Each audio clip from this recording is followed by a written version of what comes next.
now. Yes, it all started out as a mild curiosity in the junkyard. There are some corners of the universe which have read the most terrible things.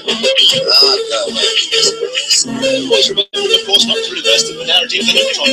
Strange, my dear. It seemed for a moment to swing. Decision. Well, let's begin, Doctor. Excuse me, do you mind not farting while I'm staying here?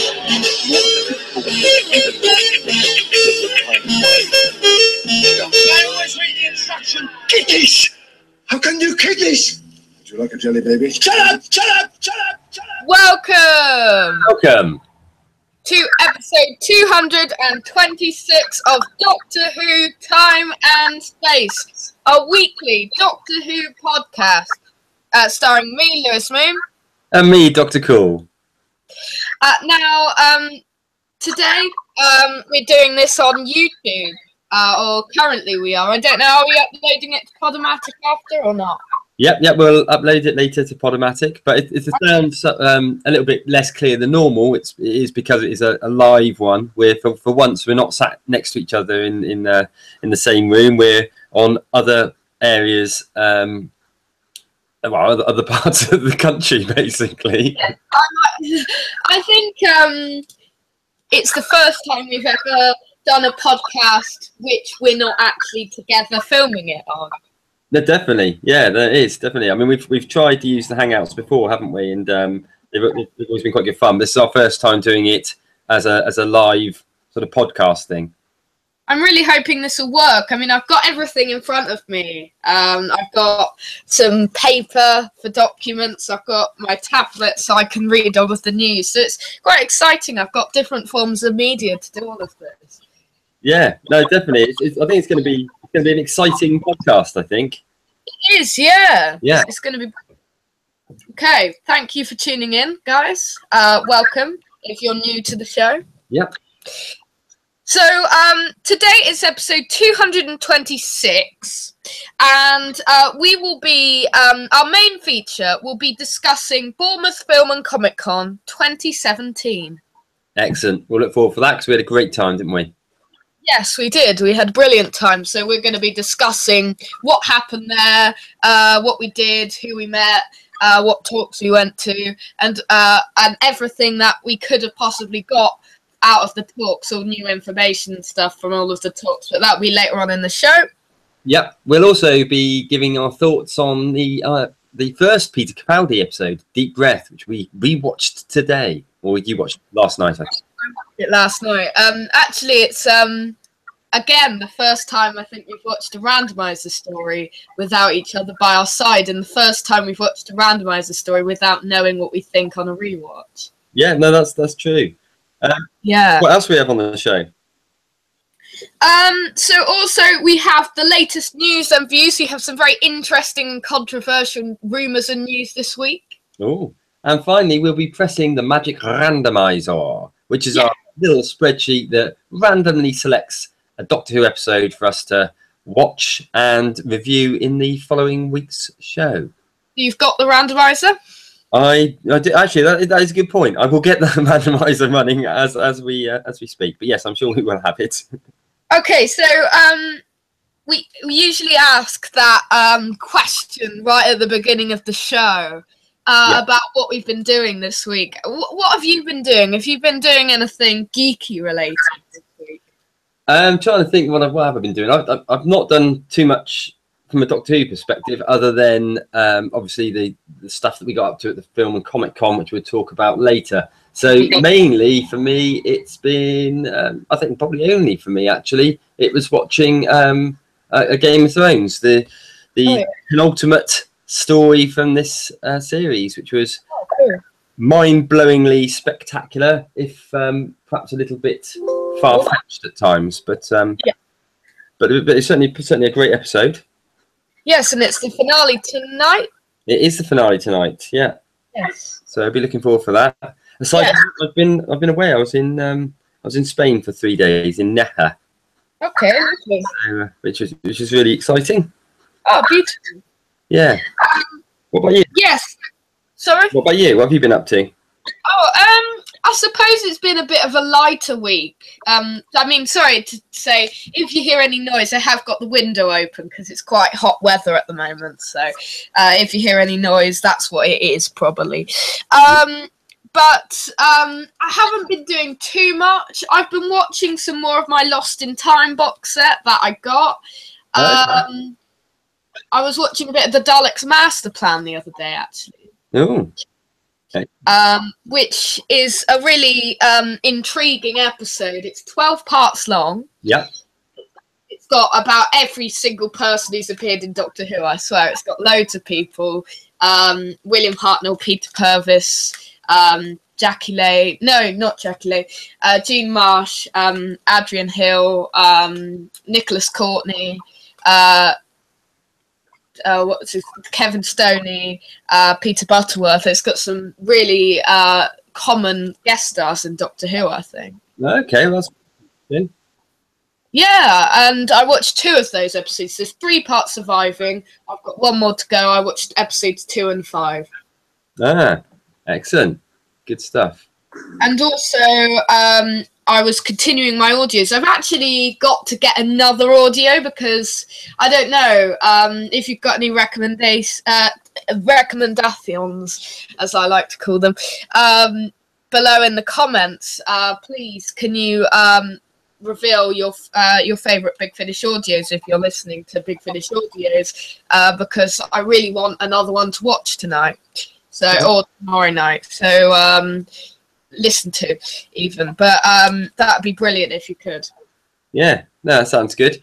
They're not, because often you can get the Big Finish ones on sale, can't you? They'll have little cheaper ones. So I guess if you don't get any particular recommendations or whatever you call them, then you can always try that, I guess. There are some offers on at the moment. I'm just looking now on Dawn magazine poll winners, but there's hardly any actual decent offers on these. Like, okay, there's only about £4 off or something, and I mean that still makes it quite expensive for a Big Finish story because it's all of the more expensive Big Finish ones of recent years. Yeah, I see. Okay. So I've been watching. Yeah, I've been listening to Jubilee this week, by the way, though. Which one's that? Was that the one you started talking about last week? Yes, it was Colin Baker. So, yeah, I finished that now. It's quite a cool story. It's one of the best Big Finish ones I've listened to, I think. Ah, right, okay. Yeah, so I think that's roughly about it. I've probably been doing more. Obviously, I watched Deep Breath last night, and I've been to Bournemouth Film and Comic Con. I can't think of anything else in that I can note that I've done this week. Okay. That sounds pretty good then, doesn't it? Yes. Have you got? Are you suitably hydrated? Suitably hydrated? Yes, I'm sipping coffee as we speak. I have a drink by the podcast, like usual, in the hub. That's good. That's what we want. So, would you like to commence with the news? I think we should, yeah. So before we do that, I think in true fashion, even though we're separated from each other, we should do this.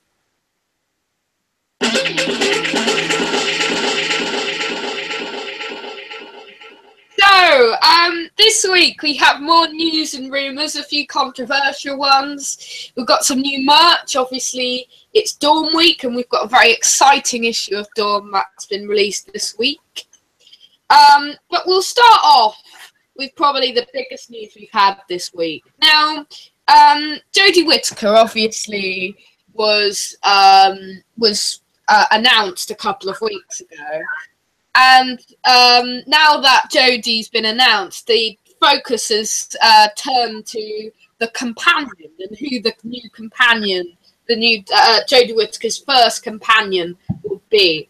And rumours have come out this week that perhaps the 13th Doctor's companion will be none other than quiz show host, comedian and actor Bradley Walsh, who will apparently, according to most sites, be joining Jodie Whittaker in the TARDIS in the autumn next year.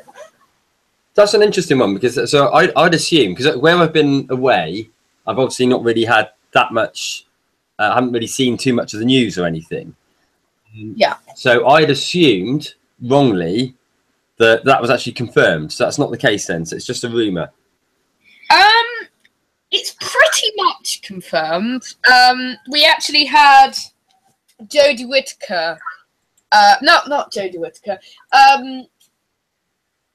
Zoe Ball? I think she accidentally confirmed it last night on her, yesterday or Saturday on her show or something. Oh, really? Yeah, but the BBC seem to be saying it's weird because even the BBC are saying, "Ooh, Bradley Walsh rumoured as new companion." But they know. They must know, the BBC. Yeah, they know.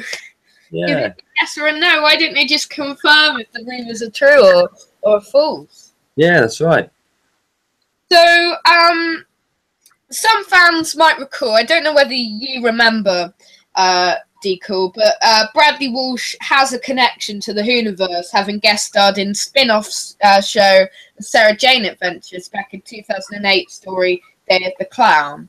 Did he? Yes, remember the weird clown guy? That was him?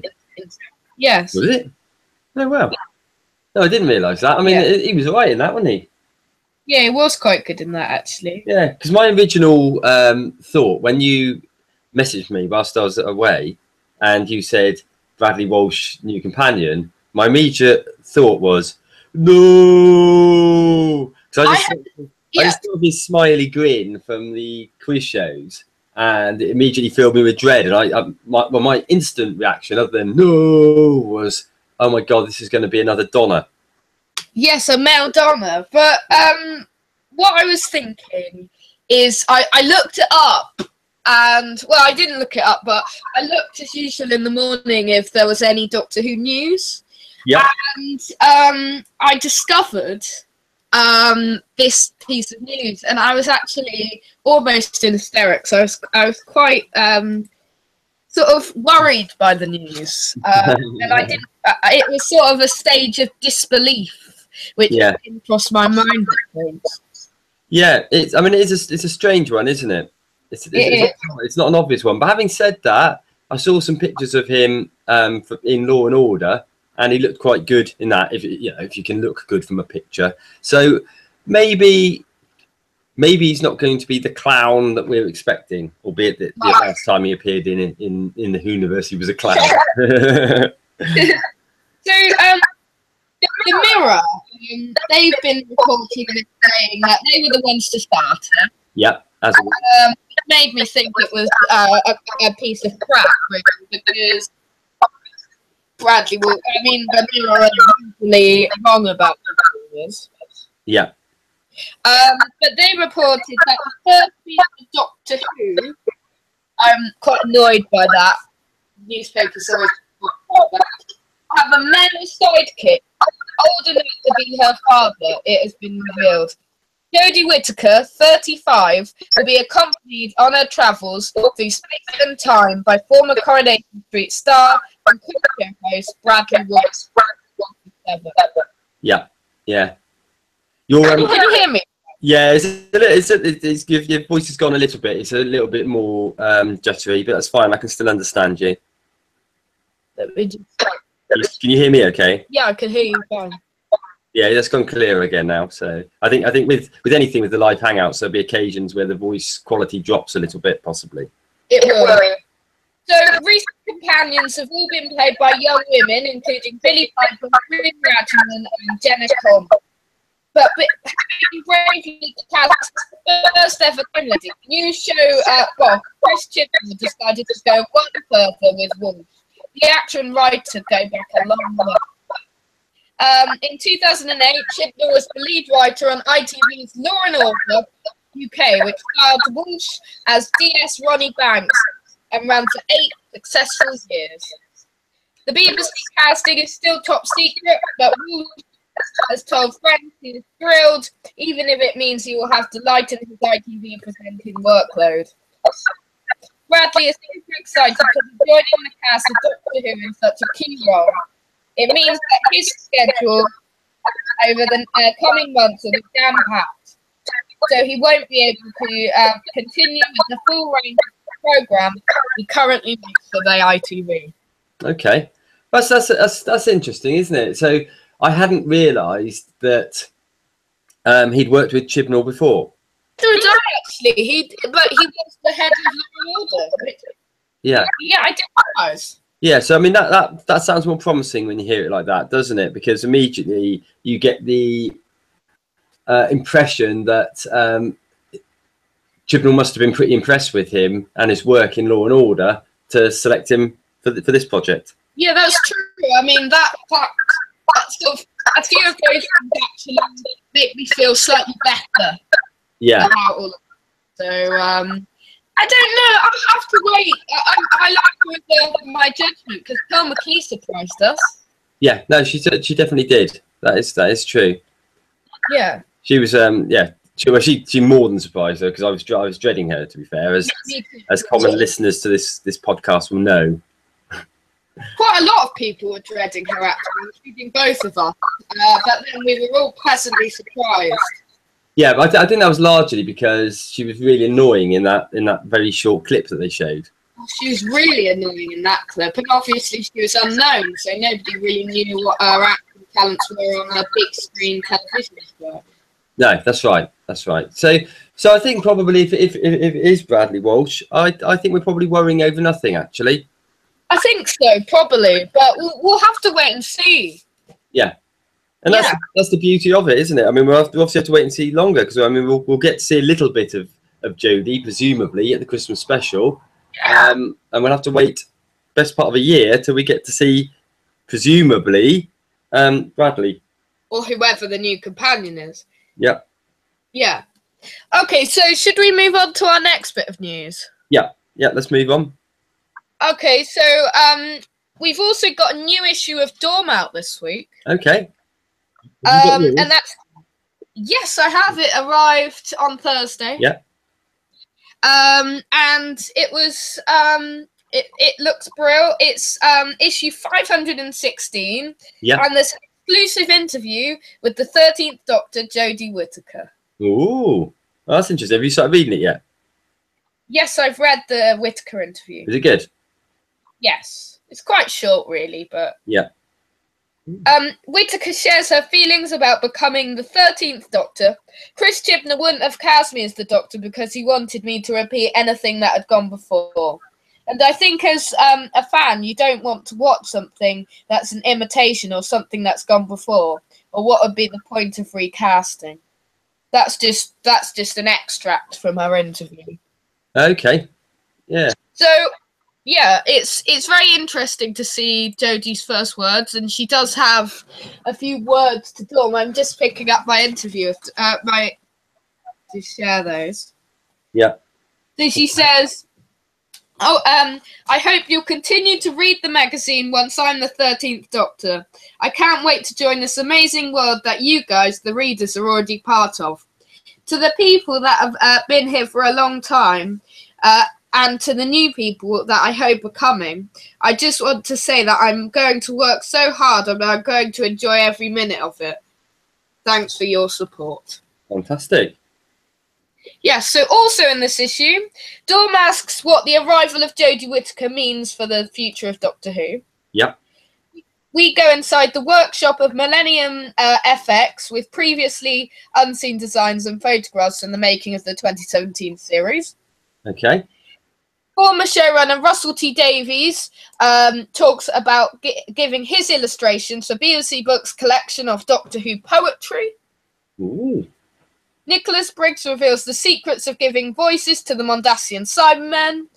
Legendary Shadows guitarist Hank Marvin discusses his surprising links to the Doctor Who theme. Okay. That is intriguing. Yes. His new album actually features the Doctor Who theme on it, but in a different sort of way. Surf guitar style. Yeah. Shadows style. Yeah. Take a fresh look at the 1964 classic The Aztecs in the Fact of Fiction. Yeah. We pay tribute to the late Trevor Baxter, who played Professor Lightfoot in 1977's Talons of Weng-Chiang, with contributions from Tom Baker, Louise Jameson, Christopher Benjamin, Lisa Bauman, and more. A brand new comic strip adventure continues for the Doctor and Bill in the Parliament of Fear. an extract from Red, White and Who, the forthcoming book about the history of the series in the United States. Plus, previews, book and audio reviews, news, the Watchers column, prize-winning competitions, and much, much more. It's on sale now for $5.99 or cheaper in subscription, basically. Excellent. Good. It's jam-packed issue, actually. Is it? Is it the first one without a Stephen Moffat intro for a while, I guess? Yeah, it is. It is. Good. So, yeah, also, look out for me in the next issue of Dawn. Oh, you're going to be in it, are you? I'm hoping I'll be in the forum section. Oh, excellent. Okay. Well, look out for me in there. I might be in there. I might not be. Yeah. Good. Well, we should hope so then. Yes, let's hope so. So, the latest issue of Doctor Who magazine also confirmed that 2 classic era companions will be back this Christmas in Twice Upon a Time. As previously announced, Peter Capaldi's Doctor will team up with the First Doctor, played by David Bradley, for one final adventure. Joining the First Doctor will be companions Ben and Polly. Actors Gerald Garfield and Lily Travers will play the roles, replacing original actors Michael Craze and Annick Wills, respectively. Eagle-eyed fans will have already caught a glimpse of Polly in the Comic-Con trailer. So Ben and Polly are back at Christmas. Yeah, that's intriguing, isn't it? Yeah, obviously they were there in the events of the 10th Planet. Yep, yep. So that should be the time setting then. Yes, I really like that idea though of Ben and Polly returning. Yeah, yeah, definitely. I'm really excited to seeing, you know, what happens with Ben and Polly, how they do this episode. Have you seen who they've cast as Ben and Polly? Yes, I have. Yeah, and does it look like them? I've not seen Ben. Yeah. I've seen Polly. Polly looks. I've seen the actor who plays Ben, but I haven't seen him actually as Ben. Yeah. But yeah, I've seen Polly, and she looks quite similar. Yeah. Yes, Travers. I mean, it was interesting, wasn't it? Because when we were at the Comic-Con in Bournemouth, we watched, as well as the various Doctor Who talks, we also watched the Rogue One talk. And they were talking a little bit about how Peter Cushing was brought back to life using CGI. Yes. I wonder how far away we are from the days when they will be able to do a sort of Doctor Who, let's say 75th anniversary or whatever, and actually bring back to life those various deceased doctors using the beauty of CGI. Yeah, well, Stephen Moffat did say he didn't want to replace the actors with CGI. Did he? It's sort of a bit. I can't remember what word he used. It's just a bit sort of. I don't know. It might be a bit disrespectful or something. Yeah, no, I'm still not sure how I feel about it. I mean, it worked really well in Rogue One, but that was probably because I, like a complete thickie, I hadn't actually realised it was CGI. I thought it was just very much like Peter Cushing. So. Yeah, I thought exactly the same thing. But and then felt very stupid afterwards when I read about it. Yeah, me too. Any other news? Yes, so former Doctor Who showrunner RTD, or Russell T Davies, has been awarded a Lifetime Achievement Award at the Edinburgh International Television Festival. The writer, whose hits include Queer as Folk, Casanova and Cucumber, as well as being the man who brought Doctor Who back to BBC One, used his speech to defend the BBC, which he said was being treated with contempt by the current UK government. They went on to say how important it was to tell the young people watching that working in television was great fun and that it was a brilliant industry. Yeah. At the TV festival, BBC One was named Channel of the Year. Oh, okay. Interesting. So, yeah, very interesting. Again, showing my ignorance, but I hadn't realised that RTD also wrote Casanova. And there is a real theme, isn't there, going through with his selection of actors? Because obviously he's worked with David Tennant on, I think, pretty sure, with Casanova, Doctor Who, and Broadchurch. Yeah, no, Broadchurch is Chris Chibnall. Oh, you're right. Yeah, no, you're right. Yeah, I take it back. I take it completely back. Okay. That rubbish is the next comment I was going to make. Yes. What are you going to say? It doesn't matter. I don't want to humiliate myself twice. Okay. We'll be excited by Candy Jar Books. Yeah. Is to publish a new series of novels, the Lucy Wilson Mysteries, a spin-off from their Lethbridge Stewart reign. Okay, who's this character then? Is it a new character? Yeah, it looks like it says, with the help of her new friend Hobo, Lucy Wilson must assume the mantle of her grandfather, the legendary Brigadier Lethbridge Stewart. So the grandfather, she's the granddaughter of Brigadier Lethbridge Stewart.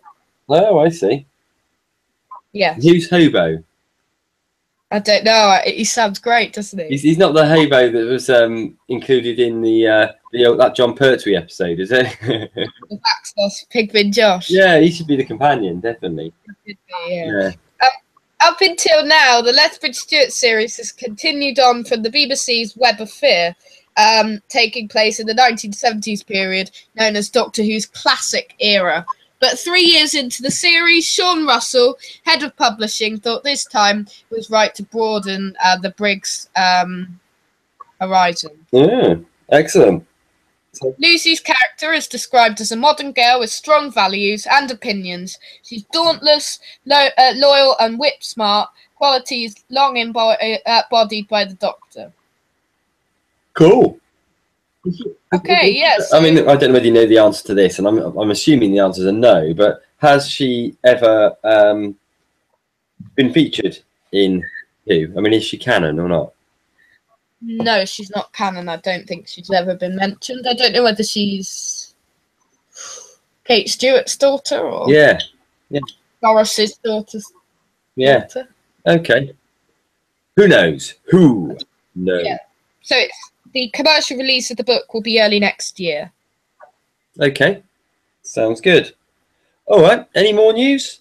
I don't think so. Not of any particular importance. Okay. Well, in that case, should we move on then to our main item? Yes. So we are going to be talking about some of the talking and more going on in this or last or whatever weekend that's just gone by at Bournemouth Film and Comic Con 2017.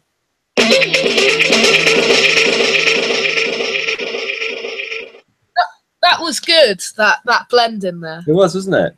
It's just me sat here with my iPad in my hand, launching our occasional segments. Yeah, that's real. So, how do we want to kick this off then, in terms of Bournemouth Film and Comic Con? So, should we talk about our order of the day? Yeah, let's do that. Yeah. So, where do you want to start? Well, we arrived probably not long before 11 o'clock, and really, I mean, the first thing we did, wasn't it, was pretty much sort of found our bearings and went straight in from the talk from Wendy. Padbury. Should I talk about that now then? Yeah. Let's do Wendy Padbury talk, because obviously that was what we've been saying. That was the first thing that we did. Yeah. So the Wendy Padbury talk took place from 11 till 11:30. For those that don't know, who was Wendy Padbury? She was Zoe Herriot in the Patrick Troughton era of Doctor Who. Yeah. Okay. So, first of all, because she was asked questions by the audience. Yeah. The first question was about Jodie Whittaker. Yeah. As what she expected. Yes. Wendy said she was delighted. Everyone at Sheffield was too. 3 women were the only negative ones. Yeah, that's right. So I think what that was saying from memory. So she'd been asked that question at a panel at Sheffield Film and Comic Con, I guess. And I think generally she was saying that the guys seemed to be really thrilled about the idea, and that the only sort of bad feedback she'd had was from women. And actually, it was mirrored, wasn't it? Because there was a lady at the front of the talk that voiced her opinion that she didn't want to see it. And she was saying, if I remember rightly, she was saying that she really likes Jodie Whittaker, but she just doesn't feel that there's a need for the Doctor to be a female, and that she had grown up with this male figure, and it should have stayed a male figure. It is interesting that the females are more negative about Jodie Whittaker than a lot of the males are. I mean, don't get me wrong, there are some males, but it does annoy me a bit when people say, "Oh, the bloody men who are negative about Jodie Whittaker," because it isn't only the men. Yeah, no, that's right. Actually, it was quite interesting. I'm sort of jumping a little bit to our episode that we watched on the randomizer, but it was noticeable that there's a scene in Deep Breath where Matt Smith appears in it. Yes. Part of his call, he says to Clara, "I've got a feeling I might turn into a woman." Oh yes, he does, doesn't he? Yeah, that's right. And he was just one regeneration wrong, wasn't he? But the Doctor was right eventually. Yes, he was. So she also said about Jodie Whittaker that there's nowhere where it says the Doctor can't be a woman. Yeah.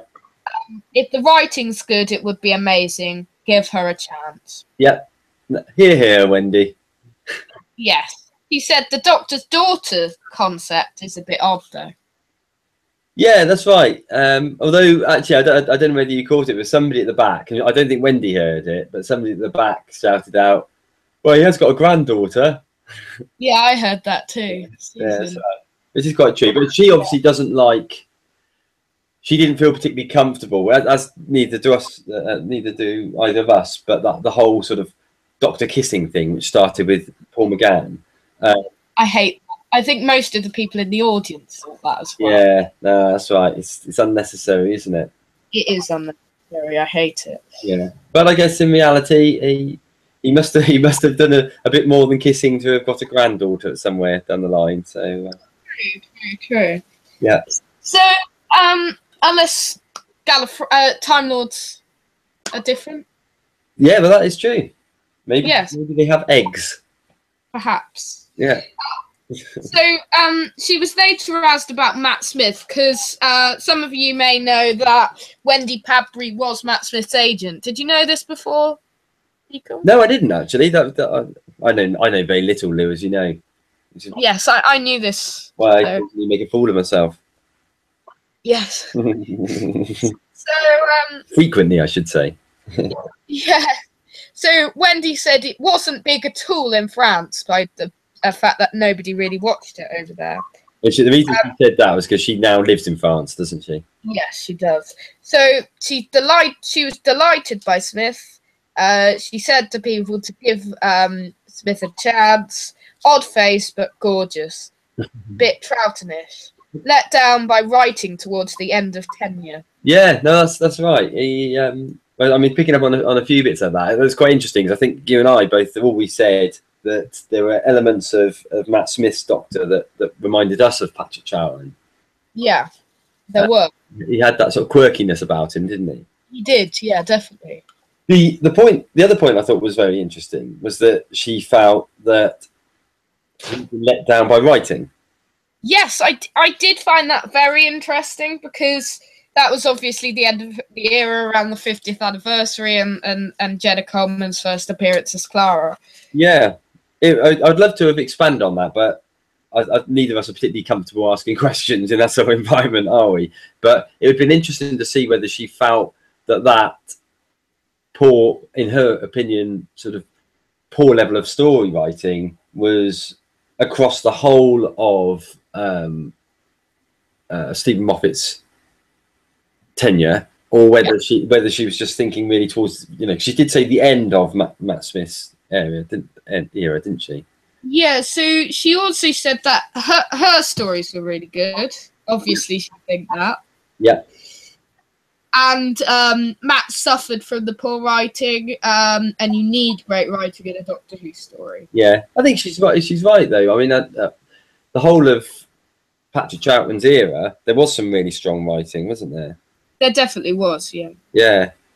I mean, if I could just interject here, and I know we're talking through her talk, but it's probably worth, on this topic, when we did get to meet Wendy later on and you got her autograph, Yeah. We asked her, didn't we, what her favourite story was? We did, yeah. And she said? The Mind Robber. Yeah, yeah. And Yes. she asked us what ours were, and we both said War Games. Yeah, so I'm sure we'll have the Mind Robber come up on the randomizer some point too. Yeah, but the interesting thing was when we talked about the War Games, and the reason I'm mentioning this now is because she was talking about the quality of writing back then. And she agreed, I think, that it was a good story, but she felt it was too long. Yeah. I'd said to her, I can't remember, but I think there's a little bit of a lull in the middle.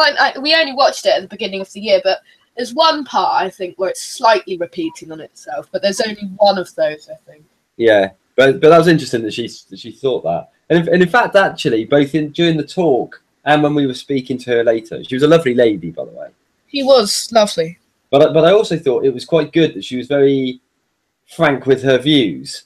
So yes, you know, she was quite happy to criticise her own sort of era. You know, it wasn't completely perfect, was it? You know, using War Games as an example. But she did say that a lot of people do have that as their favourite of her episodes.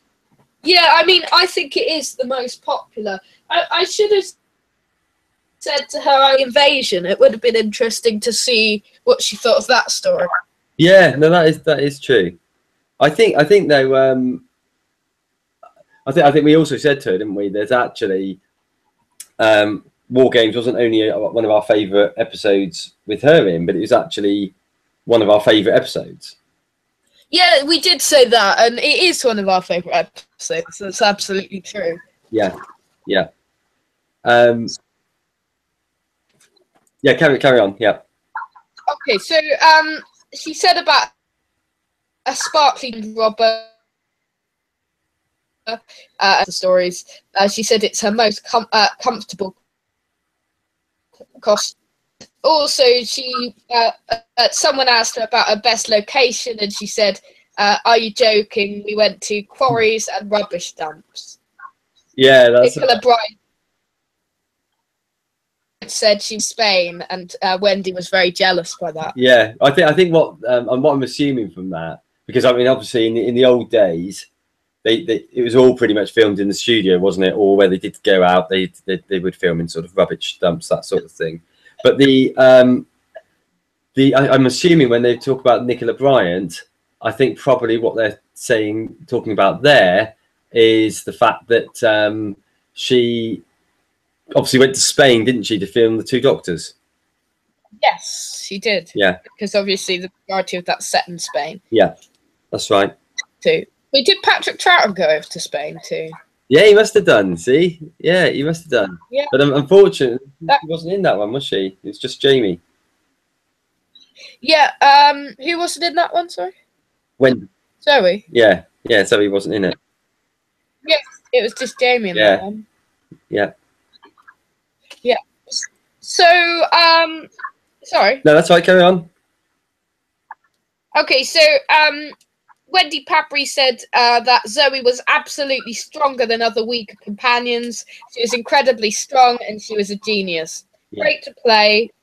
There was no real development. Not a Zoe line, she would sometimes say, because obviously... sorry, I've just jotted down some notes, but that's all I could get. Yeah, I can remember what she was saying, actually. I mean, what she was saying was that there'd be, on occasions, there should be reading lines and would think, that's just not something that Zoe would say, because she's this very strong woman, and therefore she would rewrite, agree with the directors or whatever that those lines need to be reread. Yes. I mean, I might be preempting what you're going to say next, but I think somebody then in the audience made the comment that about the likeness between Zoe and then the next companion, Liz Shaw. Yeah. That was, I've never really noticed that before, but they do have quite similarities. Yeah. And in fact, I won't say any more about that because I think you'll probably get to that in your notes in a minute. I might do. Yeah. Okay, so Wendy also said if she was any other doctor, she'd want to be the Missy or one of the doctors. She said that Missy was amazing. Yeah, no, that's right. I did have a chuckle at that though, because I can't think of anyone less Missy-like than Wendy, because she just came over really lovely, didn't she?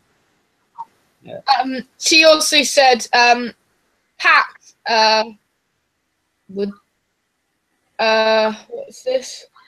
Oh yeah. So she was asked if she would stay on another series. Pat was definitely going. Fraser and I were unsure. Had a special dynamic. Can't recreate what we had. Made perfect sense to go together. Ready to move on. Would have paid them to do one episode with Matt Smith. Oh yeah, that's right. Yeah, she would have. That's right. She definitely said that, didn't she? That she'd love. I think that was that a different question? Because the question being about who, whether she'd like to return. No, it was all in the same question. Was it? Okay. So yeah, I think that was when she said about Liz Shaw and the similarities between Liz and Zoe. Yeah, no, I think you're right. I think I mean that was quite interesting anyway, wasn't it? To find out that they were given a choice to stay with John. Yes. I think they didn't know who had been cast, did they? So I'm assuming, and I might be wrong, but I'm assuming that it was quite a late decision who they were casting as the third Doctor, because it is like we talked about on the last week's show or the weeks before. So we were doing the item about regenerations. That wasn't the regeneration in that instance. We never saw, did we? No, we didn't. We didn't actually see him turn into John. No.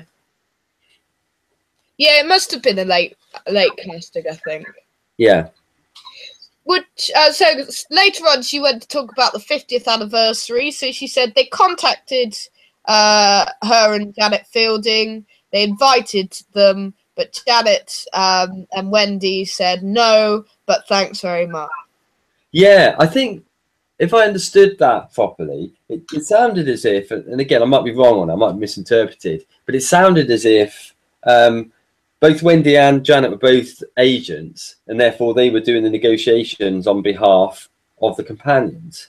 But and by the sounds of it, the offer that they had was they considered to be a bit derisory.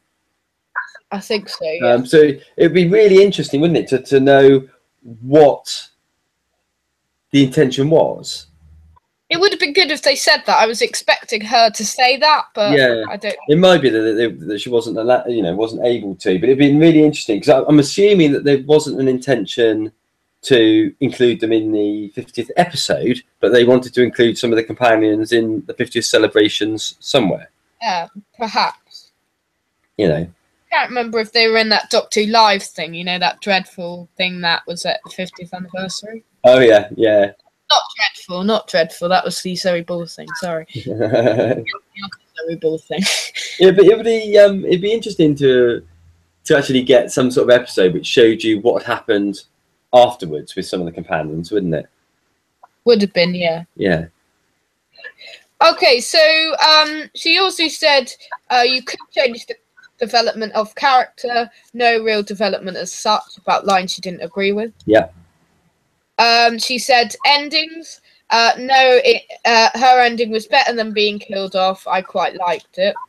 And I think that the thinking there was, I think somebody had asked the question, did it bother her that basically Zoe's mind is wiped, so she forgets all the stuff about her adventures with the Doctor? Yeah. And it does always seem a little bit sad to me, really. I mean, you imagine if you had all these really great adventures and then you forgot them. It would be devastating, I think. And if you were the companion at the time, I think I would have been annoyed in Wendy's position, because it sort of leaves you at a point where you can't come back even if you want to. Yeah, albeit I guess for whatever reason the memory could be returned. Like it is with the Doctors when they meet in multi-Doctor stories. Yeah. Was she in Dimensions in Time? No. No, okay. Neither was Fraser. Yeah, okay. Excellent. Any more? So, yeah, she said, best Doctor after Pat. It's a tough one. What's not to love about Tennant? Loved Matt. Loved Peter Capaldi. They have all brought something to the table. Could be any of them. It's very clear, isn't it, that whether you're talking to people in the crowd, or whether you're talking to companions or whatever, people always seem to like David Tennant, but more than because of his era, it tends to be because they just think he's a bit gorgeous. Yes, they do. So, enemies. Wendy Padbury said, "Ice Warriors in costume are scary, and Cybermen are not nice." Yeah, no, that's right. But she also said that she'd like to have met the Daleks because she never got to meet those. Yes, I know, it's weird, but she did meet them in Doctor and the Daleks in the Seven Keys to Doomsday. Yeah, which I'd never even heard of. But that was like a play. Yes, it was. Who was playing the Doctor in the play? Do you know? I'll look it up for you now. Yeah, because I'd never even heard of that. I'm assuming it must have run in the early 70s or something. I'm guessing so. I know there were other ones like The Ultimate Adventure and stuff. I think it was adapted to Big Finish, actually. Was it? This state. Okay. I'm assuming it's not Patrick Troughton in the stage play. I'm not sure. I'm just looking it up here. Trevor Martin is the Doctor. Okay. Was he playing the second Doctor? I'm not sure. Yeah, presumably he was. Well, this took place in 74. We could have done that, couldn't we? Just just talk like that. Yeah. Oh no. 1974. Yeah. Okay. So later on, she said about her memories of Deborah Watling. She said it's incredibly sad. Went to funeral. Always had time for fans. Warm, kind, sassy woman who I adore. Good times. Miss her, and it shook me. She also said, well, she didn't say this. No, sorry. But what I heard is, sadly, because of Big Finish audios, Big Finish didn't let Fraser Hines go to Deborah Watling's funeral because Big Finish were recording on that day. Oh, that's very sad, isn't it? It's devastating. That is just ridiculous, I think. Yeah. I mean, I guess you can sort of see it to a certain extent, in that it's very difficult to rearrange things like that. It is, but you could have done. Yeah. It's very bad. She also went on to say about her best inspiration for acting, a common question which popped up in a few of the talks. Yep. She said, didn't have one. Dream was to be a ballerina. It was going to be exciting acting. She meant by that. Grateful and lucky to get work. Yeah. Okay, I think that's it for the talk. Yeah, I mean, thinking about, was there anything, when we actually got to meet Wendy afterwards, was there anything else that we talked about with her? I'm trying to think now. We mentioned some of the stuff when we were talking about episodes. We did talk a bit about the podcast, didn't we, briefly? We did, yeah. Did you notice our T-shirt? I think she did, yeah. She noticed our flashy Doctor Who Time and Space T-shirts, which are available from all the good messages to us. Yeah. Okay, so after Wendy's talk, we then sat in on, as we mentioned earlier on, we sat in, and I'm not going to go through it in any detail, but we sat in on the Rogue One talk, which had a number of 4 guests, didn't it, who were all relatively small characters in Rogue One. Yes, so can I look? I'm just going to look up Bournemouth Film and Comic Con. I know it was Matthew Dell, Andy De La Tour. Let me just get up this list of other people in the film. Jamie Delph and Michael Gordon. And the reason I mentioned this is that although they were talking about Rogue One, there was mention of a couple of points that Matthew mentioned about Doctor Who, because he obviously appeared in, well, not obviously, he appeared in the Robots of Sherwood episode. Yeah, I'm just looking. Martin Gordon also appeared in Doctor Who. Oh, did he? But if we, I mean, picking up on the couple of points that Matthew made, they were somebody had asked a question. I think it was a young lad asked a question about keeping secrets, and they were talking about the very strict non-disclosure contract they have to sign for Star Wars, and it was really tight. And Matthew mentioned that it was very similar for Doctor Who. So when they're told they're going to be in it, they're not allowed to even say that they're in it until it comes out, basically. No, so that was quite interesting. And he also thought, because he's a local lad to us, isn't he, Matthew? He's Dorchester, a Dorchester lad, which is the next town on from where we are. Yeah. And he was saying that when he was a sort of a really young actor first starting out, he was doing some sort of amateur acting in probably Dorchester Arts Centre, I would imagine. And there was none other than Sylvester McCoy came to watch him. Yes, brilliant. And you know, and he was saying that he would love to actually be in something with Sylvester at some point. Yes, he did say that. Yeah, yeah. Anyway, so that's just a couple of little tidbits that I thought I'd just share on the basis that there were Who references. Yeah, so we also went to see some cosplay stuff. Yeah. A bit, and then at the end of the day, we watched the Doctor Who talk. Yeah, just before we go on to that, in terms of the cosplay, there was some really great costumes, wasn't there? There was quite a few Doctor Who ones I noticed. It's quite a few Doctors, a few Matt Smiths. There were. There was one who was sitting right in front of us in the talk who I noticed looked and sounded very like Matt Smith. Yeah, I wonder if he really sounded that way or whether he just put on a Matt Smith voice. I'm not sure. Or perhaps it was Matt Smith. It looked a bit like him, and how he was speaking, it was exactly the same. Yeah. So yeah, which Doctors did you see? I definitely saw obviously Matt Smith, a few Matt Smiths. Tom Baker, I remember. Yeah. Yeah. Sylvester McCoy. And there was a young lad dressed as Patrick Troughton. Yes, there was. Yeah. Yeah. Okay. Okay then. So the final talk we went to at the end of the day, really. Yes, it was, and that was with two of the guests who were there, who were sort of minor Doctor Who characters. Debbie Chazen from Voyage of the Damned. I can't remember the actual character name. Yeah. But she appeared in Voyage of the Damned, and also Adele Lynch, who played the Empress of Mars, a raptor in the Empress of Mars. Yeah, I mean, before you start sort of going through the talk, I was really pleasantly surprised with this talk. Yes, I was too, because it was two very minor characters in Doctor Who, and I was actually worried because I thought, how are they going to be able to talk about Doctor Who for so long? But I have 4.5 pages of notes here. Yeah, and I'll tell you what was pleasing, even more so than when we went to London, actually, was the number of questions that were being asked.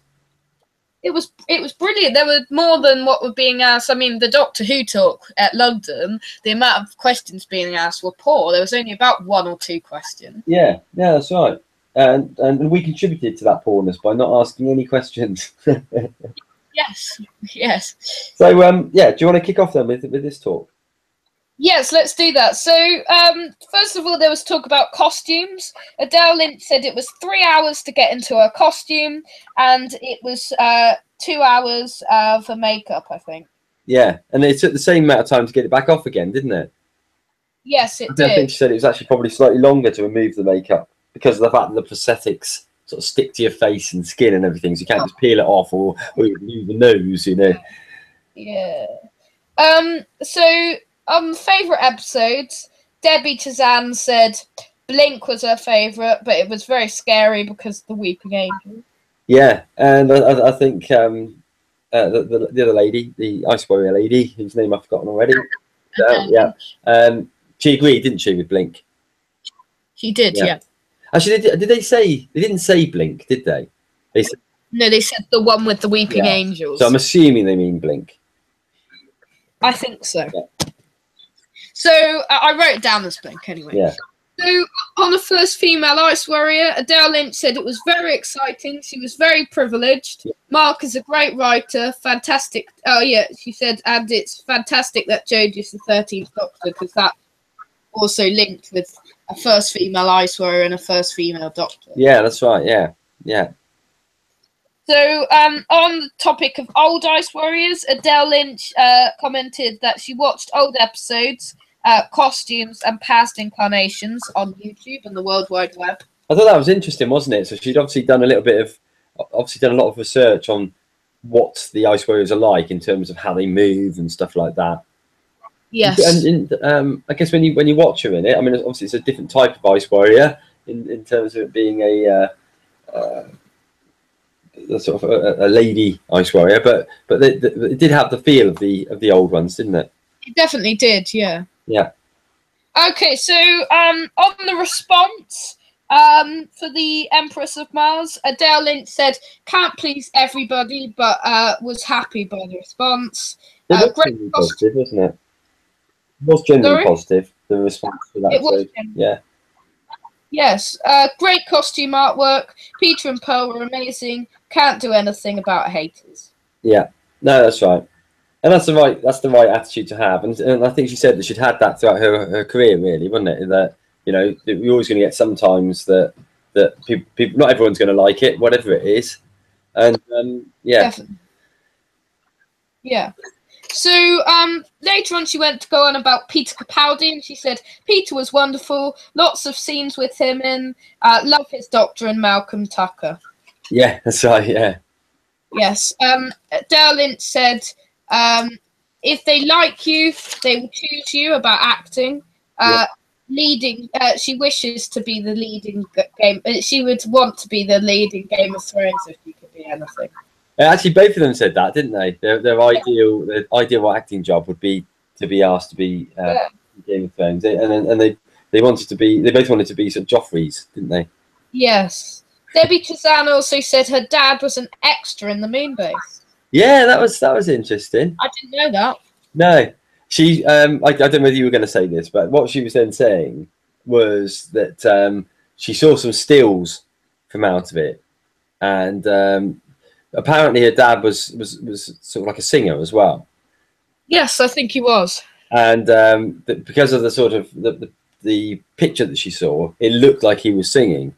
But apparently when she actually got around to actually watching the whole episode, he was poisoned, his character, and she said it was some of the worst acting she'd ever seen, and therefore that must run in the family.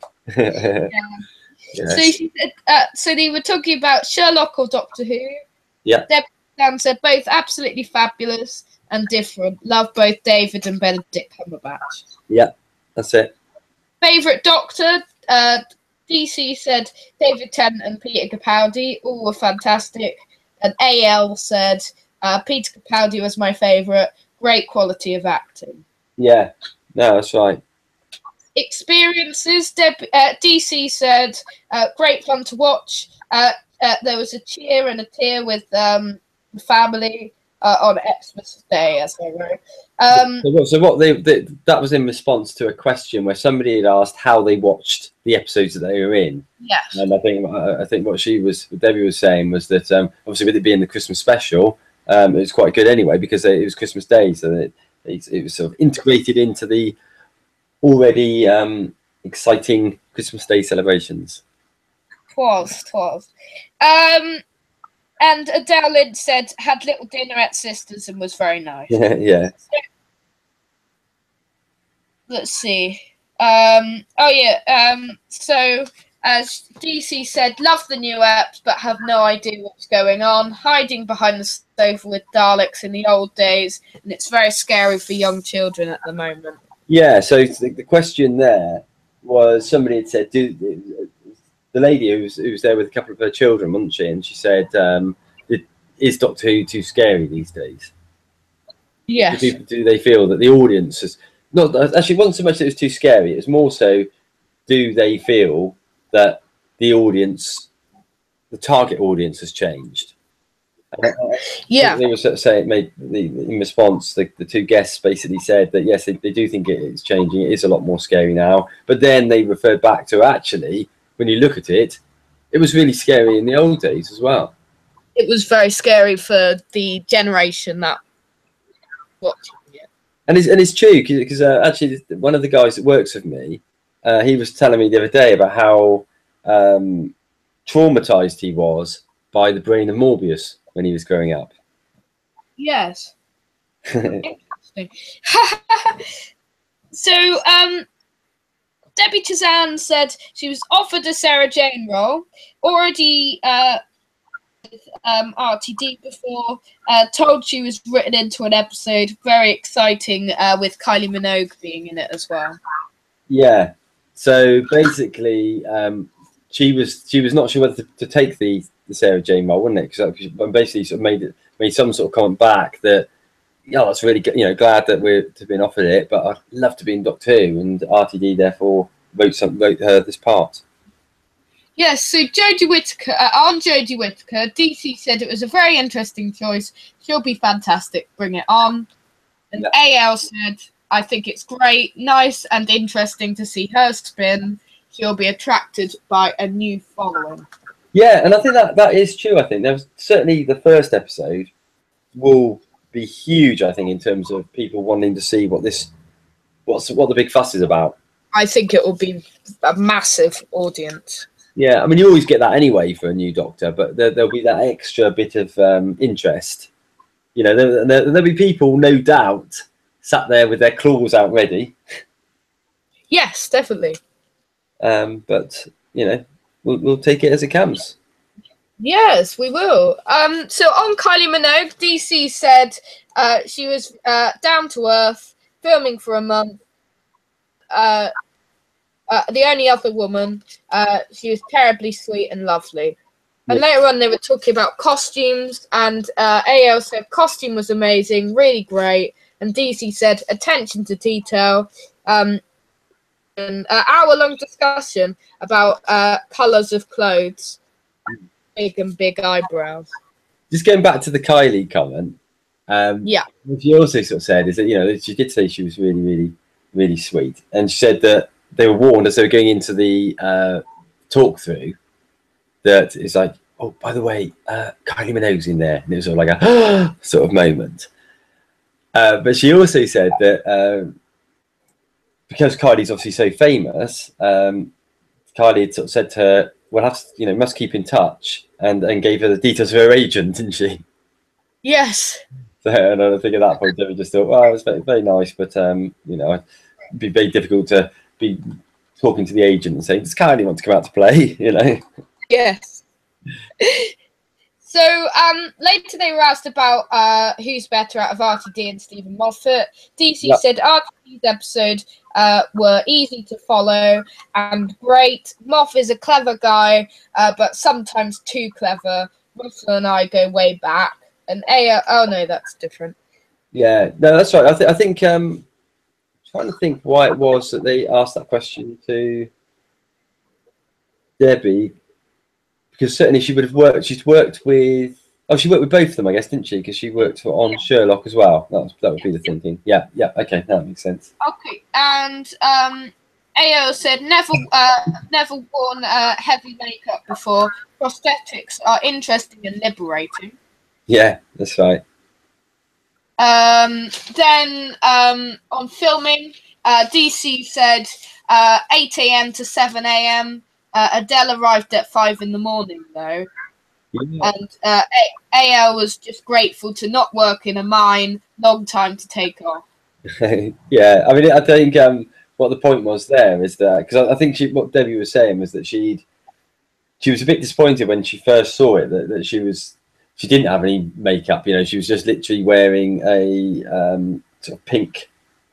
I've not seen the episode, by the way, so I don't know what role she played. But was it sort of like she turned up in the wrong place or something like that, didn't she? Wearing a pink costume or something. A cowboy costume. Pink cowboy costume. That's right. Yeah. And so while she was initially a little bit disappointed that she wasn't wearing something a bit more spacey, when she'd heard how long it takes for people to get made up, and that they have got that sort of 5 a.m. start, the appeal became far more apparent. Yes, it definitely did. Yeah. So having said that, Adele, I think was she said it doesn't really bother her getting there that time. You know, you accept that sort of thing when you're an actor or an actress, and you just get on with it. Yes, definitely. So DC said she can't be herself in acting, and AL said actors aren't usually wanting to be the centre of attention. Yeah, and basically what they were saying, wasn't it, is it was a lot easier acting than if you were doing what they were doing there, which was sat there as themselves answering questions from the audience, because it's a very nerve-wracking thing, being yourself sometimes. So on memorable locations, AL said all scenes indoors, all there in front of you. Yeah. And DC said David was absolutely amazing. He really enjoyed it. AL said Peter is a huge Doctor Who fan, wonderful, lovely, intelligent, and talented.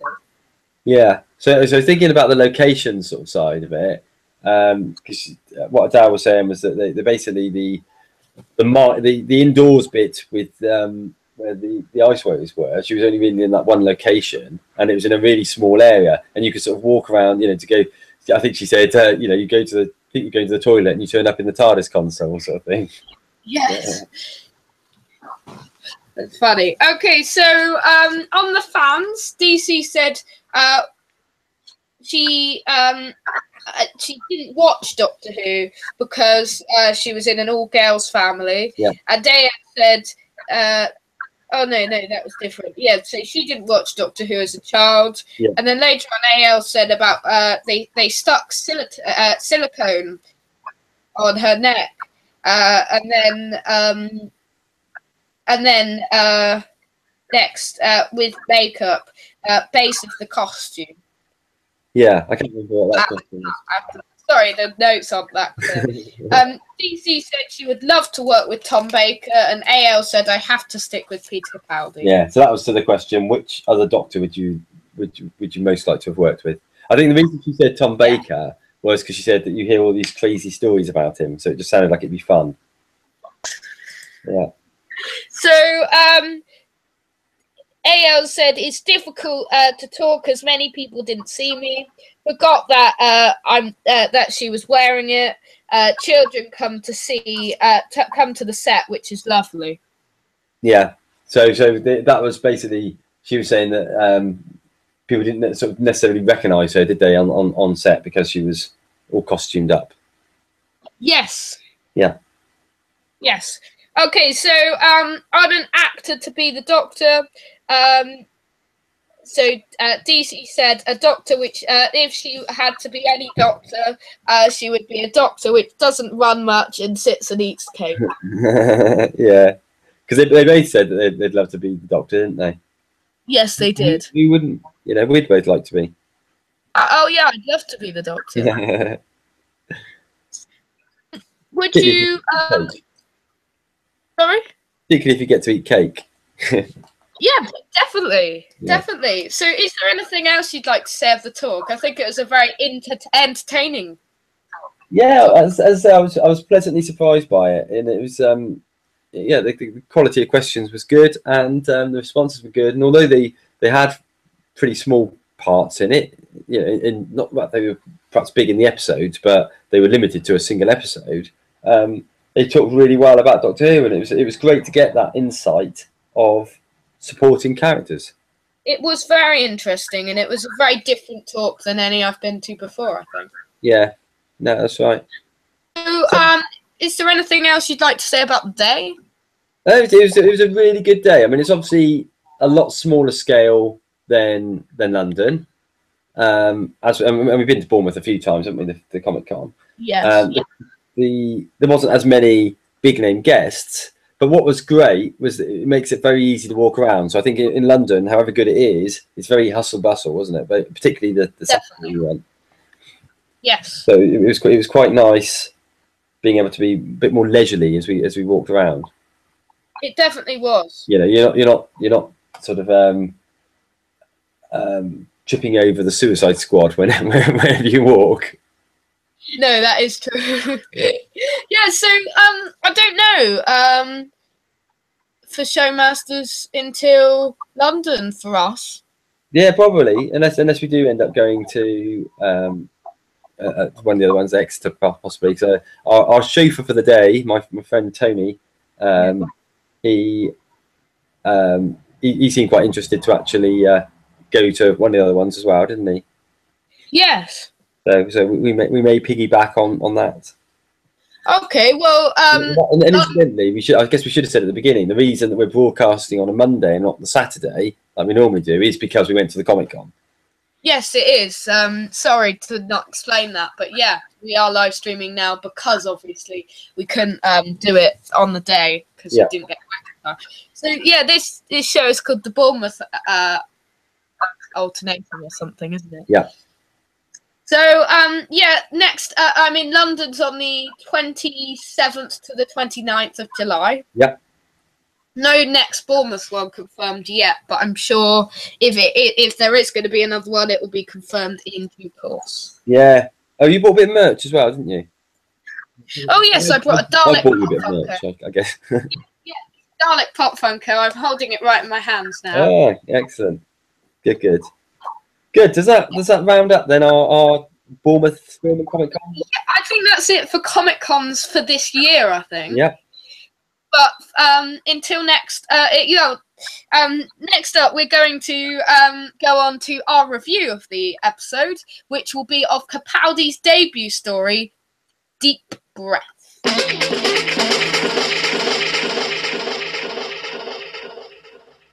So last week, the randomizer, the magic randomizer button, picked out a random story for us, and last week it turned out as the story we've been wanting to watch for a long time, which is the Capaldi story, Deep Breath. Yeah. Do you want me to give a little bit of a storyline? You possibly could. Yeah. Okay. Because I always do, don't I? I mean, basically, with this one, it's a really good start into it actually, because the first thing you see is this blooming great Tyrannosaurus Rex, which you don't realise straight away, but it then sort of pans out and you see the Houses of Parliament and Big Ben in the background. So obviously the dinosaur is stuck in the Thames. Yeah. You see how do you pronounce it? Is it Paternoster or Paternoster? I can never remember. Paternoster. So which is the Silurian Madame Vastra, the human Jenny, and the Sontaran butler Strax. They're sort of in the crowd looking at this dinosaur. One of them, I think it was Jenny, sort of comments that it's got something and it's stuck in its throat, and it coughs out or regurgitates the TARDIS. As the TARDIS hits the ground, out pop a very dishevelled Clara and the newly regenerated 12th Doctor. And it's interesting because Clara's really struggling in these early stages, and in fact throughout the whole of this episode really, around the Doctor's new personality, because he's no longer this sort of dashing young man. He's now this sort of like a chiseled looking grey-haired fella who's spouting a lot of nonsense, and she sort of admits to Madame Vastra that she's really struggling with his age and personality, and she gets sort of shouted down a fair bit. As it goes on, I mean, the dinosaur, alas, is killed, isn't it? Yes, sadly. And we don't know who by in the first instance, but we have met this very scary looking guy. Had we met him before, the dinosaur? Yeah, just slightly before that, we meet this sort of guy with a tall top hat on in Victorian dress, and he goes up to this policeman and basically sort of says something about how good is he's got good eyes, doesn't he? He's got good eyes, and the policeman guy assumes he's talking about because he can see the dinosaur, but what he actually means is he wants his eyes, and he takes his eyes. In the meantime, we've got the Doctor does a bit of a runner, doesn't he? He does, explore what's going on to find more. River, doesn't he? And he's really confused, isn't he, doing his post regeneration, which is something. I call doctors are in their post regeneration. Yeah, and I really like that. Me too. He's sort of questioning why he has this new face, and he's talking a really touching scene. Actually, I really love the scene when he's talking to the tramp. Yeah, who's Sarah Jane's, Elizabeth Sladen's husband. Yes, that's right. And he gets this sort of like smelly coat off of him. But then we get to the real great scene, which I won't talk about in any great detail, but where the story really picks up is when both Clara and the Doctor arrive at this cafe, Clara assuming that the doctor's left this really cryptic clue for her in a newspaper, which talks about the impossible girl, and then when you look on the reverse page of it, it's got this cafe, and she works out that that's the doctor being sort of cryptic and trying to find a sort of meeting spot. But as it turns out, neither of them sent it. Who did, I wonder? But what they do find is that they are in this room with a load of sort of robots that are drinking tea. But it's all very fake, isn't it? They're not really drinking tea. And as soon as they get up to try and leave, these robots start to sort of face off against them. I'm not going to go into it much more in the story really than that. But what that then sort of kicks off is this sort of confrontation, I guess, with the Clockwork droids. Yes. Which are basically the same droids, or from a sister ship to what we saw in the episode. What? Sorry. Oh, Girl in the Fireplace. Girl in the Fireplace. Yeah. Does that give us enough? Does that give us enough of a run? I think it does. Yeah. Yeah. So, what's your general thoughts? It's not without its faults, as with every story, but I think it's quite a fun, interesting opener, which builds a lot on the new relationship set up between the Doctor and Clara. I think this is a great episode for Jenna Coleman and Peter Capaldi. They're both brilliant in it, and I think this is one of Clara's biggest episodes because she is one of the, if not the main focus in this one, because it's mainly about how she's reacting to this sort of new Doctor, and I find that really interesting. And I think this is one of Jenna Coleman's perhaps best performances in Doctor Who. Yeah. Or major performances. And there's some really nice touching moments. There's some brilliant scenes like the restaurant scene and everything. I really like the visual design on the half-faced man. I think he looks brilliant. Yeah. And yeah, there's some really good things. I mean, there are some small annoying things, but the too good, too bad thing I'm going to use isn't going to be about isn't necessarily going to be about the episode, but it's going to be about something in the episode that happens in other episodes too. Okay, that's interesting. Yes. My thoughts on it. I still really enjoyed it, actually. I'm not sure I enjoyed it quite as much as I did the first time round. Yeah. But having said that, it was still really good. And there are certain scenes in it that are standout. There's some real killer scenes in it. Yeah, there are, definitely. Should we, on that basis then, should we ask ourselves a certain question? We should. Well, let's ask it. Yeah. So, too good, too bad. We always, at this point, ask ourselves one apiece of a good thing. So, therefore, some things are too good. And then we ask ourselves what we think is a bad thing because some things are too bad. So, what's your good? I'm going to say, because it's his debut story, Peter Capaldi. Yeah. Now, he shows us a really, I mean, it's probably not one of his best, I mean, it's probably not his best performance. I think he's really great in this one. He shows us the sort of new side to the Doctor. He's a really dark sort of character now, and he felt very classic Who Doctor. And at many points in Doctor Who, I've been noticing this a lot lately, but he does look at points he does look and sound very like Tom Baker. Yeah, no, he does. He definitely, and albeit that they changed his character during the series, didn't they? But throughout the three scenes that he was in. But I think actually he really suits that really dark Doctor. And I think he actually did the post regeneration and the sort of the messiness of that far better than any previous Doctor, I think. I think he did. Yeah, he did it brilliantly. The pre-regeneration stuff, and I think he's really great in this one, and he shows us what his Doctor's going to be like, or at least in Series 8. Yeah.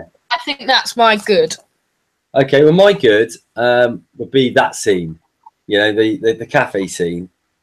Oh, I love that scene. Which I think is fabulous. I really like the face-off between the Doctor and Clara, and she's obviously really annoyed with him. Yeah.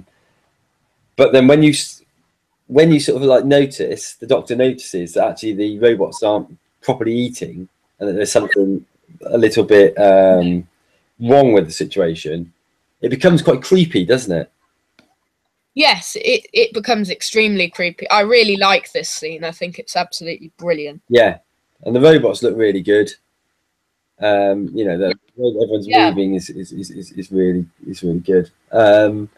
Yeah, I've probably not much more to say about that, but that to me that's good. It's not just a great moment from this episode. It's one of my favourite episodes in one of my favourite scenes in New Who, actually.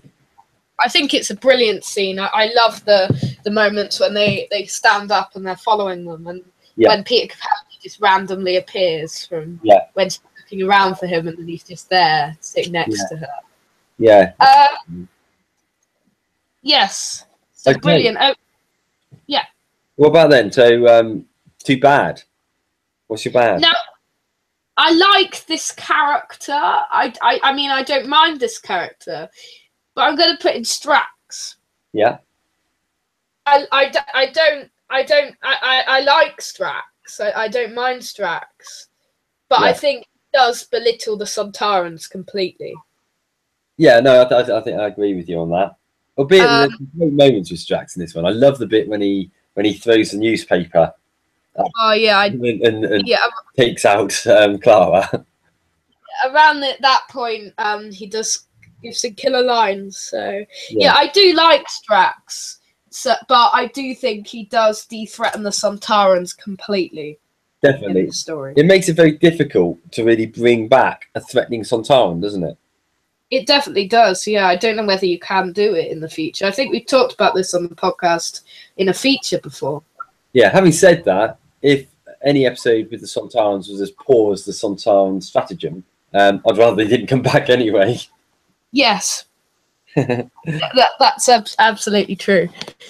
My bad isn't really that bad. There's not too much wrong with it at all in this episode. There definitely isn't. Thinking about it, I've really struggled to come up with a bad for this story.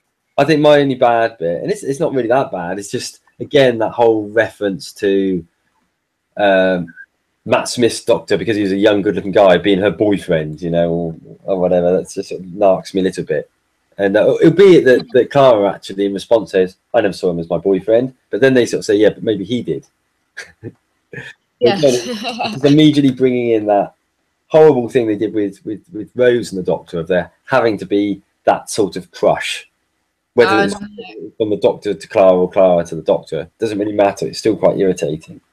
It definitely is, but luckily with Peter Capaldi you can't really have that relationship thing with either Clara or Bill. Yeah, which is great. So any other comments about the episode generally? It's a real solid opener, isn't it? It is a really great opener to Doctor Who. I think, Jenna Coleman's really great in this one. Peter Capaldi's brilliant in this one. As I said earlier, another good would be the prosthetics on the half-face man. Yeah, that's right. Very interesting ending with Missy. Yeah, of course, this is the first time that we see Missy, isn't it? Yeah, it is. I really like that scene. Me too. Yeah. It's interesting. I remember thinking, what the hell is going on when I first watched that scene. Yeah. And they also, obviously, they are playing on this. Is the Doctor, is this a dark Doctor? Is it a bad Doctor? So did he push the robot out of the hot air balloon made of skin, which is a bit gross, or jump? And we never find out, do we? But no, we never do. But what do you think happened? I don't know, really. I don't think he would have pushed him, do you? But no, neither. I'm not sure he would have jumped either, so I don't know. Yeah, I don't know. They are constantly in these early stages of Capaldi's tenure teasing about him being this sort of dark, slightly evil Doctor. They definitely are. And there's another scene where they do that, actually, which is where it looks like the Doctor's stranded, left Clara. You know, yes, it does. The runner and leaves her to fend for herself. First of all, before I watched this episode, I wasn't looking forward to Capaldi, but he did pleasantly surprise me in Series 8. Yeah. Should I give you the poll results? Yeah, what did people think of it? So 8% said it was terrible, 21% said it was all right, 38% said it was good, and 33% said it was fantastic. Okay. So quite positive. Yeah, I think mine is. I would give it the good. I think. I would give it the good too. Yeah. It doesn't. It's quite near fantastic, but it doesn't get that score. Not quite. Yeah. No. So do you want to do the scores? Yep. So out of 10, what do you think of the monsters? I love these monsters. I think they're great. Really creepy. I'll give them a 9. Yeah. So they better than In This or The Girl in the Fireplace? I think you have to slightly prefer the Girl in the Fireplace version because they are very creepy, aren't they, with their fake smiles and everything. But it's a really good, different take on it. It is. Threat. Really threatening, actually, isn't it? You know, Right, all the way through, but certainly once you get to the cafe scene onwards, it's really threatening. And I'm going to say I might give it an 8 actually, just because of the fact that it's not all the way through. Okay, and excitement. Sorry, what was that? Excitement. It's probably an 8 for excitement because there's bits of it that are really exciting. Pace. 9 for pace. Fantastic paced episode, I think. It benefited from that extra length. Yes, and story. I think it's not a huge story, is it? It's like quite often the introductory stories are a little bit sparse. Yeah. But it works really well for what it's trying to do. I'll give it an 8, I think. So your score is quite a positive one, quite one of the highest ones you've had in 2017. 42 out of 50. Yeah, that sounds good. So I think that's it for our review. Well, I'm going to score it in terms of. Oh yeah, score! Yeah, score. Of course, I forgot about that. I think I need to look at it in comparison to how I've scored other things, but my gut feel is something around a sort of 8.3. Okay. Yeah, I'm going to give it an 8 point. I'm going to agree with you. I'm going to give it an 8.3. Okay. I think it's a very 8.3 sort of episode. Definitely, yeah. Okay, well, on that basis then, do we need to move over to the Magic Randomizer? We do, I think. You've got the Magic Randomizer quite near you, so I don't know. The surprise is just as big as me, so D-Cool will be the first one to know. Yeah, it's really exciting this. I've never got to press the Magic Randomizer before. Haven't you? I don't Not think I know. I think you've always been the presser.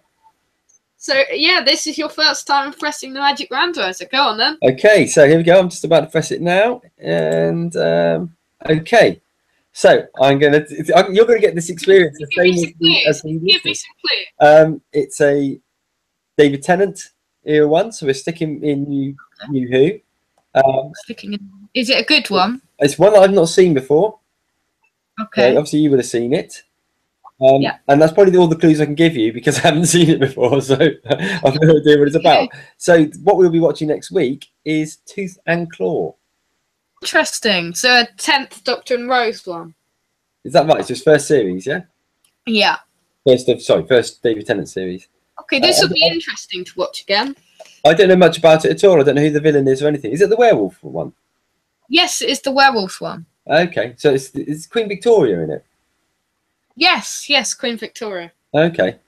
Excellent. Okay, well, we'll look forward for that then. So we'll be watching that next Saturday and giving you, the listeners, our thoughts on Tooth and Claw.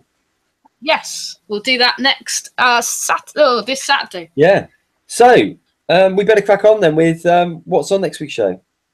Yeah, so next week it's episode 227 of Doctor Who Time and Space, and we're back to our Saturday slot, and we are going to be debating, we were meant to do this last week, but we are going to be debating which showrunner from Doctor Who you prefer out of RTD or Stephen Moffat. Okay. That sounds good. We'll obviously also be giving our thoughts on Tooth and Claw, as just announced. Yes, the 10th Doctor story. I will really actually look forward to watching that a lot. Yeah, good. Yes. We will also have the latest news. I'm sure it'll be slightly lighter, but I'm sure we'll have some big Finish news at least. Yeah, and we will be pressing the magic randomizer. Yes, we shall press that once again. Excellent. So how can people get hold of us? So they can get in touch via Twitter by at drwhotimeunspace. Yep. They can also contact or look at what comes through from the Too Good, Too Bad Twitter address, which is a numerical 2, good, numerical 2, bad. Yes, and also you can tune in at Podomatic at Doctor Who Time and Space. Yep. And on YouTube. Oh yeah, and Miss Lewis Moon YouTube account, which you might be listening to this now. Doctor Who Podcast Alliance, iTunes, I think. Yep. And Miss Lewis Moon Adventures.weebly.com. Did I say that? No, I didn't. No. Yeah. Good. Okay. Brilliant. Thank you very much for listening. I hope the listening experience has been okay, because obviously it's always a little bit scary when you do it on YouTube, just because the sound quality can differ. Yeah. And I know certainly your voice occasionally, small bits of the show sort of went a bit wavy. I don't think yours has done the same. So yeah. So we shall see. It'd be interesting, but hopefully people have enjoyed it. What it has meant is that we've been able to do the podcast this week, which we would have struggled with otherwise. It's been brilliant. We did get a chance to do it, and it was quite a long show this week. Yeah, I think it is. Okay, well, on that note then, I think it's probably time for us to say goodbye. Yes, so I will see you, well, we will see you next time, same time.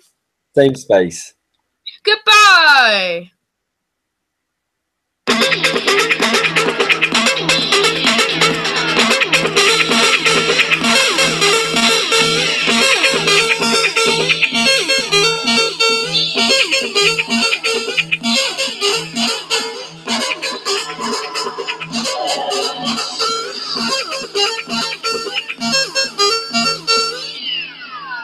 I've been Lewis Moon. And I've been Dr. Cool. Thank you.